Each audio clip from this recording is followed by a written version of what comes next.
एक जवान सेना के अंदर जो 6 फीट का भर्ती होता है और कारगिल युद्ध के बाद 3 फीट का घर आता है, दोनों पैर गंवा देता है और एक हाथ अपने देश पर न्यौछावर कर देता है, उसके बावजूद भी देखिए देश प्रेम के वो पुरानी तोप के साथ फोटो खिंचाता है।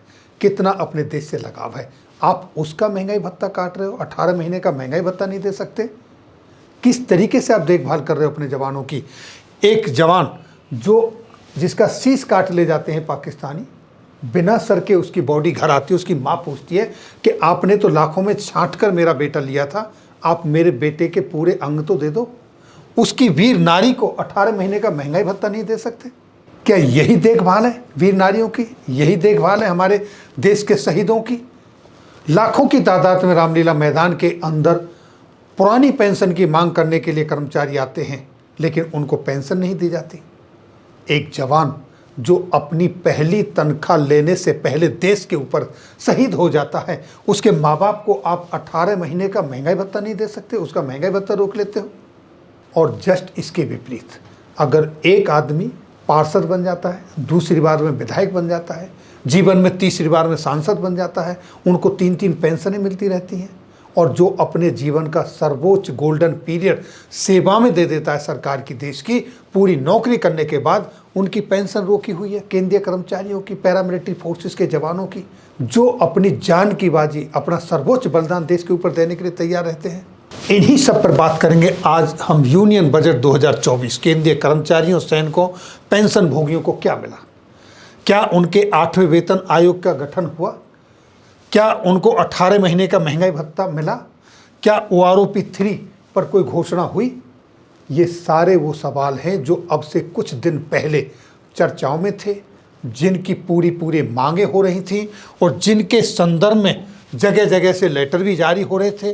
OPS के ऊपर, 8वें वेतन आयोग के ऊपर, DADR जो 18 महीने का कोविड के टाइम पर फ्रीज किया था उसके ऊपर, और कम्यूटेशन रिस्टोरेशन के ऊपर जो कि 15 साल की वजह 12 साल हो, इस तरह की मांगे हो रही थी। मिनिस्ट्री ऑफ फाइनेंस की तरफ से भी लेटर दिया गया था और उसमें कहा गया था कि उनकी रिव्यू पेंशन सिस्टम पर डिस्कशन होगा। अर्जेंट मीटिंग बुलाई गई थी। ये सारे मुद्दे थे।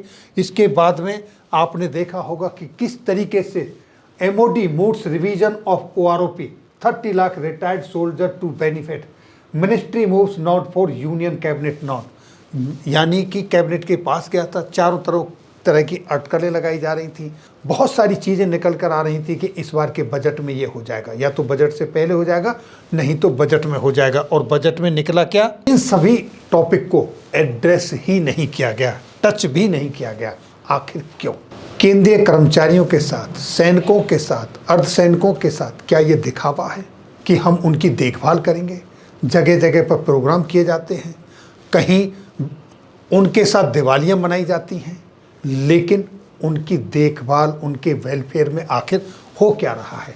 रोडों पर पिछले 1 साल से ज़्यादा OROP रिवीजन के लिए, OROP के अंदर जो विसंगतियां हैं उनके लिए लोग संघर्ष कर रहे हैं, लेकिन कोई सुनवाई नहीं। क्या ये वोट बैंक नहीं है, या ये फिर यूनाइट नहीं है? आपने देखा होगा कि 4 दिन पहले योगी जी ने एक आदेश दिया था फल फ्रूटों के नाम लिखवाने के लिए, जो कांवड़ यात्रा के टाइम पर, और किस तरीके से मात्र 48 घंटे के अंदर उस डिसीजन को वापस ले लिया गया। और वहीं देश पर न्यौछावर होने वाले 2016 और 18 से एक समान मिलिट्री सर्विस पे के लिए कोर्ट में लड़ रहे हैं, लेकिन उनकी सुनवाई नहीं हो रही। और दूसरी तरफ सुप्रीम कोर्ट को 24 घंटे भी नहीं लगे वहाँ पर स्टे देने के लिए। ये सब क्या है? वोट बैंक की राजनीति, या इससे अलग और कुछ? इसके ऊपर आप लोगों की क्या राय, अपने कमेंट ज़रूर दें। क्या इस बजट के दौरान 8वें वेतन आयोग का गठन नहीं होना चाहिए था? क्या 18 महीने का जो महंगाई भत्ता रोका हुआ है, फ्रीज किया हुआ है, वो नहीं मिलना चाहिए था? क्या ओल्ड पेंशन स्कीम को बहाल नहीं करना चाहिए? जो पूरी सर्विस करने के बाद जिनको पेंशन बनती है, उनकी पेंशन ना दी जाए और खुद की 3-3, 4-4 पेंशन ली जाए?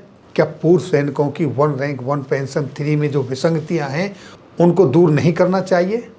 इस सब के ऊपर आपके कमेंट्स क्या है, अपने कमेंट जरूर लिखें। ये थी जानकारी। फिर मिलेंगे आपके वेलफेयर से जुड़ी हुई किसी अन्य जानकारी के साथ अगली वीडियो में। तब तक के लिए जय हिंद, जय भारत।